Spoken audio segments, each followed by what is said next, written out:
Hey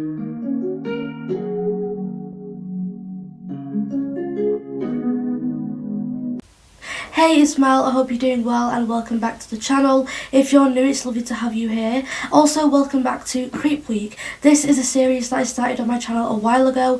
Every week leading up to Halloween Day, we talk about a paranormal, UFO or a true crime case that occurred around Halloween. It really depends. I also do accept case recommendations, so if there's anything in the future you want me to talk about or cover, leave it in the comment section down below. Today we're going to be looking at the case of Ronald Clark O'Brien, the man who killed Halloween, also known as the Candyman. This case is very dark and graphic. It does involve the death of a young child. This case was really difficult to research. You guys know that I rarely talk about cases on my channel which involve the neglect, abuse, physical harm, or just, death of a child. I love kids. I don't really want to see them getting hurt. This man, Ronald, is the reason why many parents still to this day check their kids' trick-or-treat bags for dangerous things such as pieces of glass, razor blades, sewing needles, and even poison. Side note, I've only just realised that my earphones were in my ears. I've just taken them out. I was listening to music before filming this, so we're just going to ignore that and continue. Ronald Clark was born in Houston, Texas on the 19th of October, 1944. Apologies if I mispronounced this person's name. Ronald had a wife called Diana, and together they had 2 children, a girl named Elizabeth and a boy named Timothy. At the time this incident occurred, Timothy was 8 years old and Elizabeth was 5. At the time, Ronald was 30 years old. In 1974, the O'Brien family were really struggling. Him and his wife were going through a rough patch. They had recently lost their house and had to relocate to an apartment. Ronald had troubles holding a job. He had been fired from 21 jobs in total over the past year, and he was about to lose his current job. He was around $100,000 in debt. On Halloween Day 1974, Ronald and his family had supper with the family friend Jim Bates and his family in Pasadena, Texas. After the Bates family treated Ronald and his family to supper, Jim and Ronald took their children trick-or-treating. At one point, they came across a dark house. Even though it looked abandoned, the children rang the doorbell, but no one answered. As Jim and the children continued trick-or-treating, Ronald stayed behind alone. When he caught up with the group later, he had some extra treats for the children. Ronald told everyone that wealthy neighbours gave him special treats, which were 5 large 22-inch pixy sticks, which are straw-like tubes filled with flavoured sugar. Ronald gave the pixy sticks to his children and 2 of the Bates children, and a trick-or-treater passing by who Ronald recognised from his church. Ronald's daughter Elizabeth did not have any of the pixie sticks, but Timothy wanted one piece before bed. However, parents noticed some odd things about the pixie sticks. For example, the straw was stapled together at the bottom. Also, the candy inside, which was the flavoured sugar, had a clumpy, weird consistency. Ronald reportedly had to roll the sugar between his fingers to loosen it up for Timothy to eat. After Timothy tasted the candy, he said it was bitter, so Ronald gave his son a sugary glass of Kool-Aid to wash away the taste. 1 minute later, Timothy called out for his dad and complained of his stomach hurting.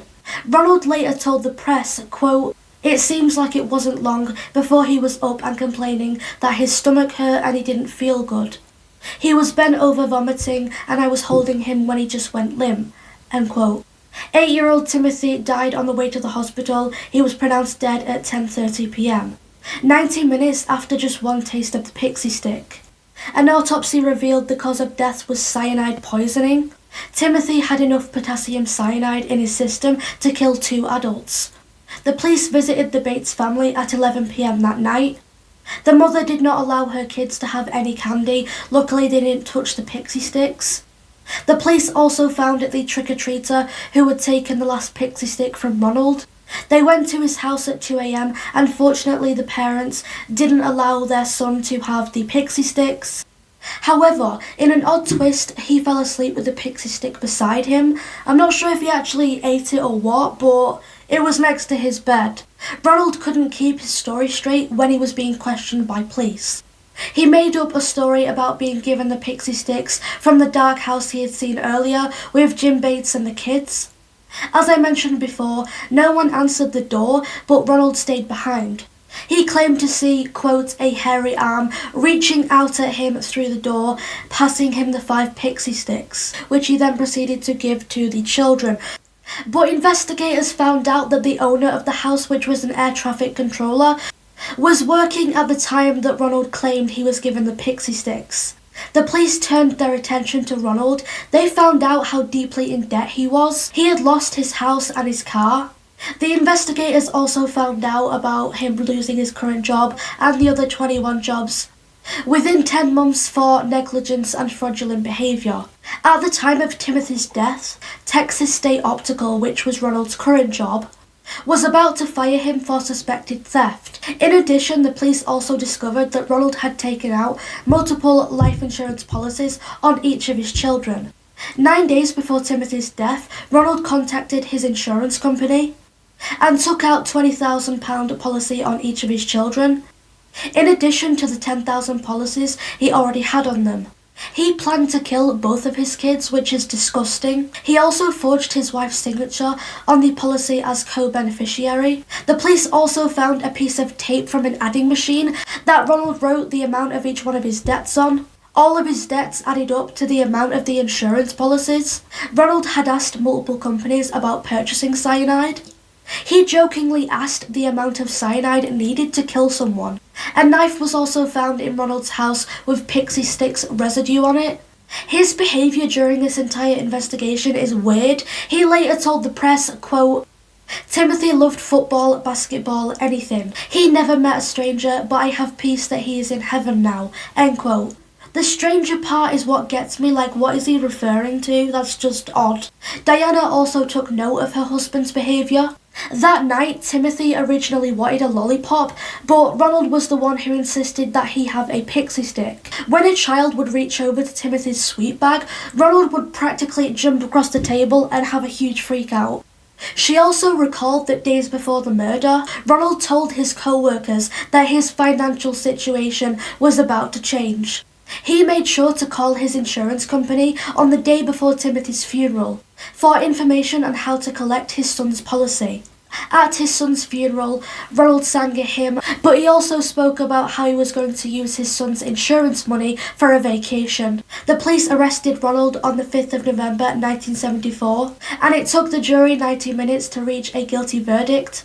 After an additional 70 minutes, the jury decided to sentence him to death. Ronald never confessed to the crime and he died at the age of 39.